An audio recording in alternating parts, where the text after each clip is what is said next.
자, 이제 제품을 저희가 한번 직접 보여드릴 건데요. 이 제품은 24V? 24V 100A. 100A 제품. 100A 12V 기준으로 하면 얘가 12V 기준으로는 200A 200A인 거죠. 고요. 네, 지금 이 셀 같은 경우에는 리튬이온 셀이 7S35배에서 235개 정도 들어가 있고 235개나 들어가요? 네. 네.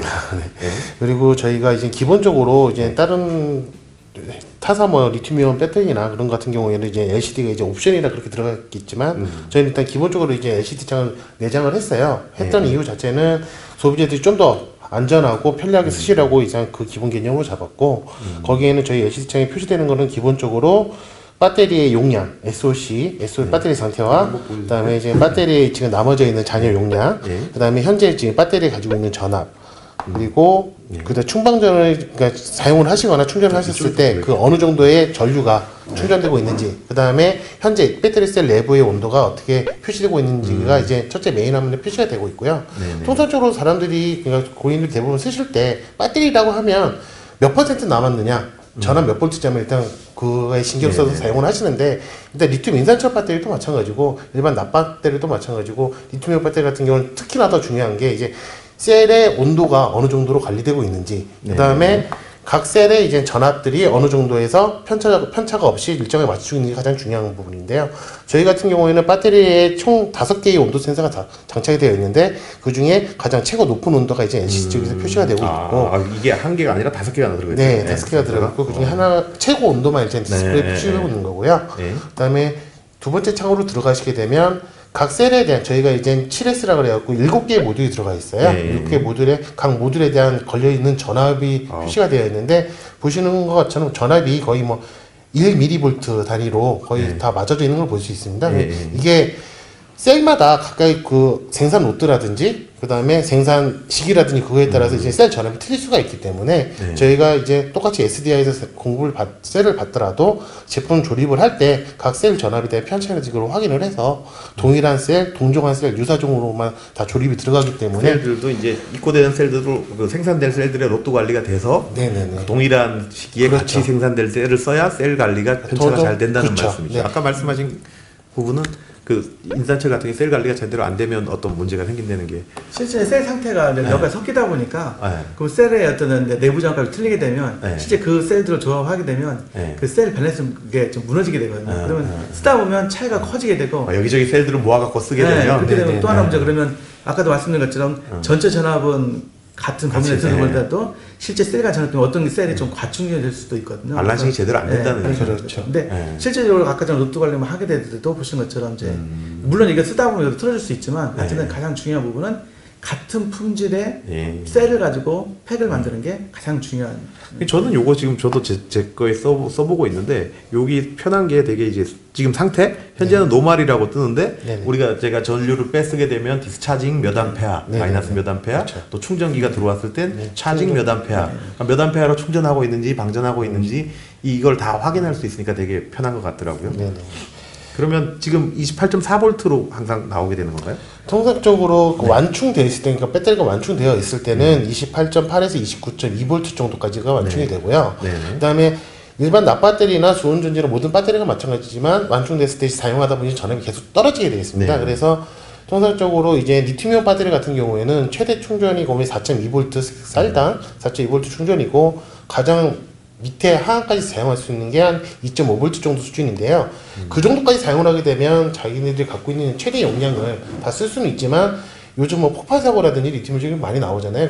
보도되는 이유 자체가 항시 과도한 용량으로 충전을 해서 발열이나 그런 부분에서 좀 문제가 되기 때문에 그런 문제가 발생하기 때문에 항상 문제인 거죠. 저희는 일단 생산 단계 자체에서 일단 100A급으로 설계를 하면서 그거에 대한 이제 마지노선을 상한값으로 충전했을 때 최대 전압하고 그 다음에 이제 방전했을 때 최대 하한 전압을 좀 여유를 좀 많이 가져갔어요. 그렇기 때문에 이제 충방전했을 때 그런 폭발 사고에 대한 좀 위험성을 좀 많이 줄여놨고요. 그래서 그걸 되게 컷 시켜주는 게, BMS에서 컷 시켜주는 게 여유 마진이 좀 있다라는 여유 마진이 좀 해놨기 때문에 그거 사용하시는 데에는 크게 뭐 안전성에 대해서는 조금 마음을 좀 놓으셔도 될 거라고 생각을 합니다. 그러면 지금 요 제품 하나는 100A, 24V 100A, 12V 기준으로 하면 200A. 여기 무게가 얼마 정도 되는? 요거는 18에서 19kg 정도 나오고요. 그러면 200A 12V로 따져서 200A가 19kg 정도 나온다 그러면 100A 기준으로 보면 10kg도 채 안 한다는 거네요. 17kg 아닌가요? 17kg. 7.8인가. 근데 그게 통상적으로 배터리 무게를 재는 거는 네네. 이 외부 케이싱이라든지 그런 걸 빼고서 이제 모듈만의 무게를 재는데요. 네. 저희가 모듈만의 무게를 쟀을 때는 14kg 정도 나오고요. 나머지 케이스나 BMS 그런 거 다 합쳤을 때 지금 17, 18, 저도 정확하게 17.8이 17kg, 17kg 정도. 오, 그럼 뭐 배가 35kg고. 35kg. 아, 예, 35kg. 그럼 얘는 지금 200A 연결했을 때 연결이 아니라 얘도 BMS 하나로 쓰죠. 200A도. 네, 하나로 그렇게 했을 때 35kg면 어유 400A잖아요. 그럼 네. 진짜 이게 100A당 10kg도 안 하는 배터리 무게니까 굉장히 가볍다라는 것도 맞는 거고. 그다음에 지금 아까 또 말씀하셨던 부분 중에 요거가 이제 블루투스로 연결이 돼서 배터리 상태를 핸드폰으로 확인할 수 있는 거죠. 네, 첫 번째는 이 여기 디스플레이를 보니까, 빼서 예. 예를 들면 자기가 눈에 가시에 보이는 데다 빼서 따로 장착이 또 가능하고 예. 또는 아까 전에 블루투스로 연결해서 스마트폰에서 확인이 가능합니다. 블루투스로 연결하면 이렇게 블루투스로 연결을 하게 되면 예. 현재 배터리 상태. 현재 배터리 상태. 예. 그래서 이제 여기서 이제 간단하게 체크를 할 수가 있어요. 요거는 배터리 상태를 체크해 주는 네, 건가요? 배터리 그러니까 배터리의 그 전압이라든지 네네네. 그다음에 셀 밸런싱이 어떻게 들어있는 거를 간단하게 체크를 해서 자기가 이제 기준보다 전압보다 낮거나 그러면 이제 지금 충전이 필요한 경우에는 충전 메시지를 띄우고요. 그다음에 이제 오버볼테이지거나 전압이 높다 그러면 그런데 충전 메시지를 체크를 하게 되면 간단하게 뜨게 돼 있고. 지금 상태는 다음 차 같은 경우에는 이제 현재 배터리의 상태에 대한 전반적인 그 전압이라든지 전류, 그다음 온도, 그다음 각 셀 전압을 셀간 전압도 여기서 확인할 수 있고 되어 있고요.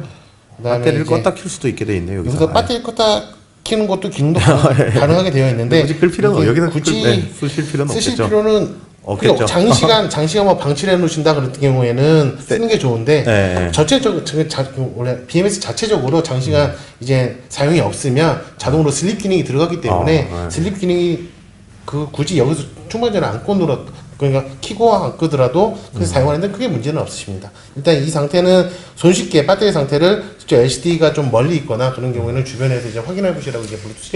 우리는 사실 기존 인산철 배터리를 저희도 판매를 하면서 제일 답답했던 부분이 이런 BMS에 접근이 안 돼요. BMS를 수정해 주는 사람도 없어요. 그러니까 뭔가 고장이 나면 뭐 셀 밸런스를 맞춰달라는 그런 것보다 뭐 세팅 값을 바꿔야 된다거나 이런 문제가 생겨도 아무도 손을 댈 수가 없는 상황이고 그냥 BMS를 또 바꿔야 된다, 새로 사야 된다, 중국 가서 세팅해와야 된다 이런 문제들이 많았었거든요. 근데 지금 이거는 직접 다 여기서 세팅하고 저희는 지금 요 BMS의 각 중요한 파라미터들은 저희들이 세팅을 하고 있고요. 그리고 아직도 이제 안정성 시험이라든지 뭐 그런 시험들을 계속 추가적으로 계속 진행을 하고 있기 때문에 각 진행함에 따라서 각 최적의 전압이라든지 그거를 이제 계속 지속적으로 확인을 해서 만약 변경이 필요한 경우에는 계속 이제 새로운 제품들 변경을 나가든지 최악의 경우에는 모든 제품들에 대한 이제 업데이트도 지금 진행을 계획을 하고 있습니다. 멋지네요. 최저값을 계속해서 맞춰 나갈 수 있고 여기서 업데이트해 나갈 수 있다는 것만 해도 배터리에서는 사실 기존 우리 사용 배터리에서는 환경에서는 훨씬 굉장히 한 단계 발전하는 것 같은 그런 생각이 듭니다. 일단 저희가 차에 적용해 놓은 게 있으니까 한번 가서 보시면 이 시스템을 24V를 어떻게 구성하는지도 한번 같이 설명해 주셨으면 좋겠습니다. 가서 보시죠. 네, 요 차에 지금 우리 배터리가 설명해드린 배터리가 설치되어 있어서 보고 어떻게 설치되는지 볼 건데요. 요 차는 미국 코치맨사의 프리랜더입니다. 12V 원래 구성이 되어 있는 차고 모터홈이죠. 주행 충전기 입력 소스가 지금 주행 충전기를 통한 충전과 AC 충전을 가능하고 또 태양광도 지금 설치되어 있어서 태양광 충전도 가능하고요. 그리고 세 가지 소스로 충전이 되고 있는데 여기에 지금 우리 이트라이언 슈퍼볼트 배터리가 들어가 있으니까 한번 들어가서 어떻게 구성되어 있는지 같이 보도록 하겠습니다. 들어가 보시죠.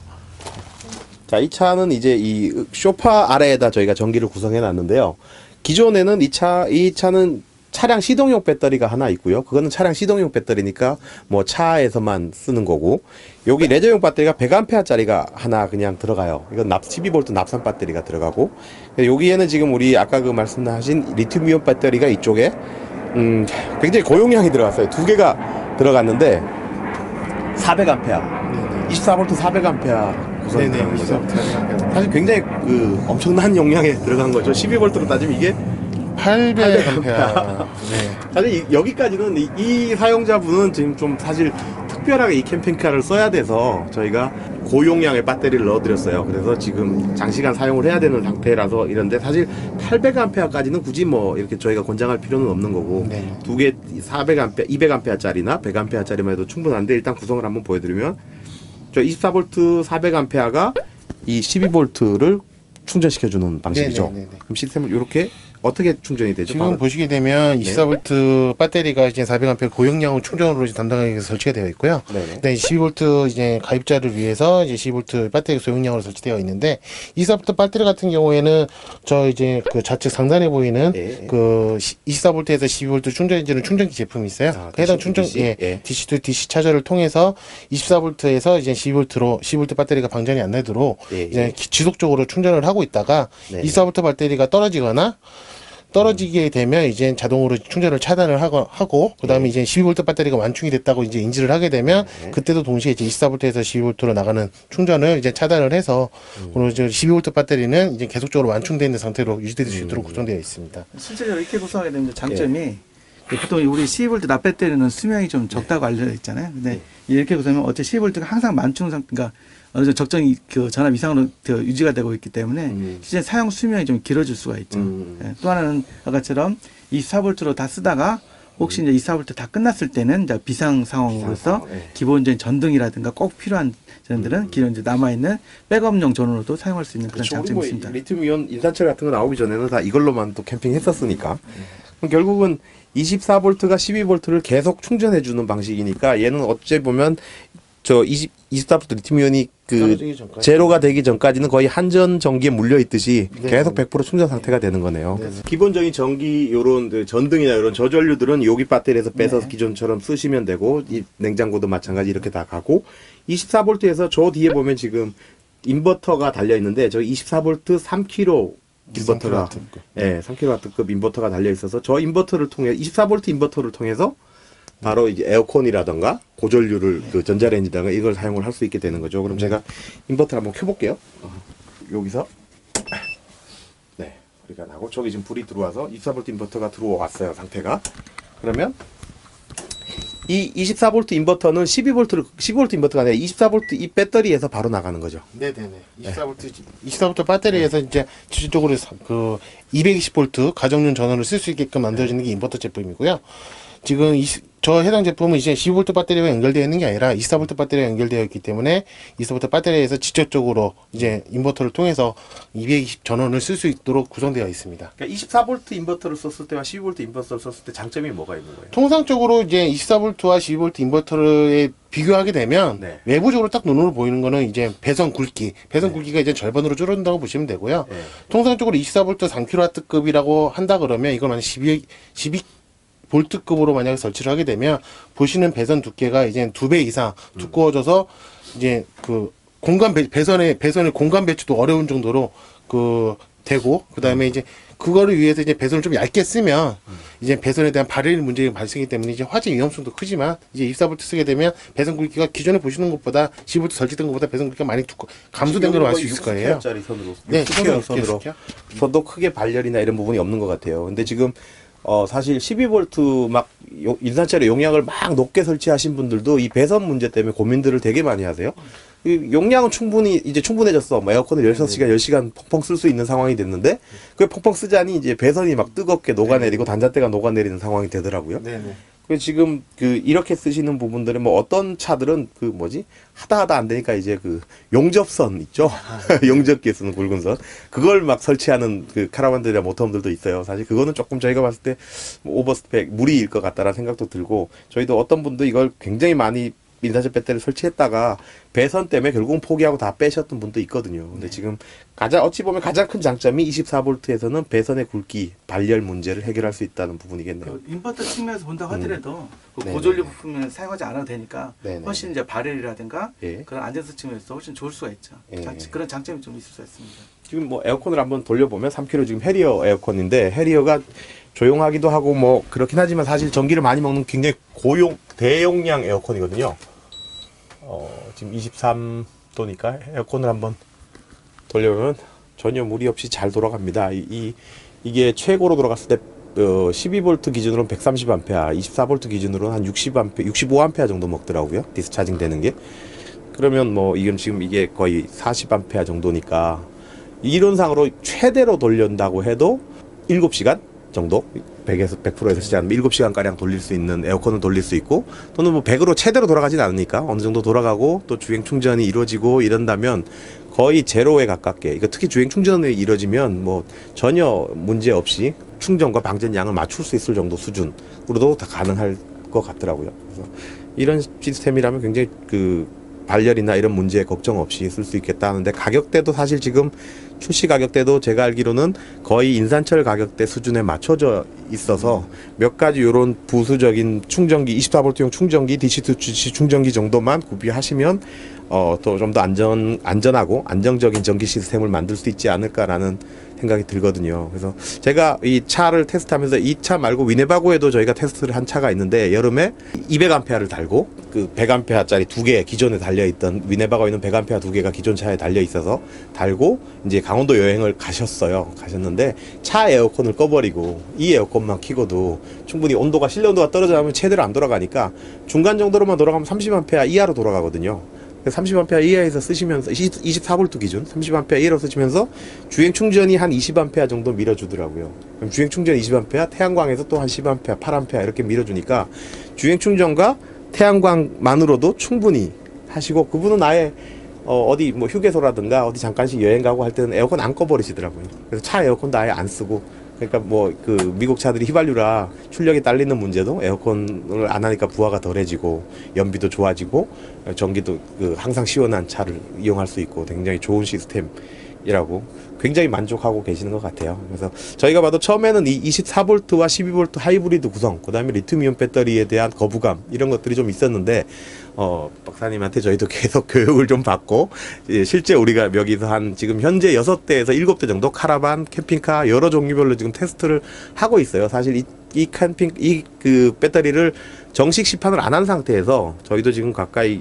4개월 정도 지금 한 7, 8대의 테스트를 하고 있는데, 이 정도 시스템이라면 충분히 현재의 문제들을 해결할 수 있겠다라는 생각이 들어서 오늘 이런 시간을 마련해서 직접 개발하신 박사님한테 말씀도 들었고요. 또 우리 제작하고 있는 실무 팀장님한테도 설명을 잘 들었습니다. 그래서 너무 캠핑카의 전기 시스템, 캠핑카나 카라반의 전기 시스템에 너무 많은 투자를 하지 마시고, 또 투자도 투자지만 너무 많은 전기를 무리하게 쓰신다거나 이런 부분들도 좀 생각해 봐야 될 부분이고, 그러니까 용량만 계속 올리는 그런 조금 어찌 보면 미련한 방식이잖아요. 그런 방식보다는 조금 더 접근 방식을 처음부터 방식 자체를 바꿔서 12V가 아닌 24V 고출력으로 바꾼 다음에 좀 안전하고 안정된 시스템을 구축하는 게 맞지 않나라는 생각을 갖고 있습니다. 그래서 이 시스템에 대한 문의사항이나 이런 부분이 있으면 저희한테 연락을 주시면 저희가 친절하게 또 안내해 드리고 제품에 대한 안내도 해드릴 수 있도록 하겠습니다. 오늘 뭐 바쁜 시간에 여기까지 와주셔서 제가 연구소로 갔어야 되는데 너무 감사합니다. 네, 고맙습니다. 네, 감사합니다. 네.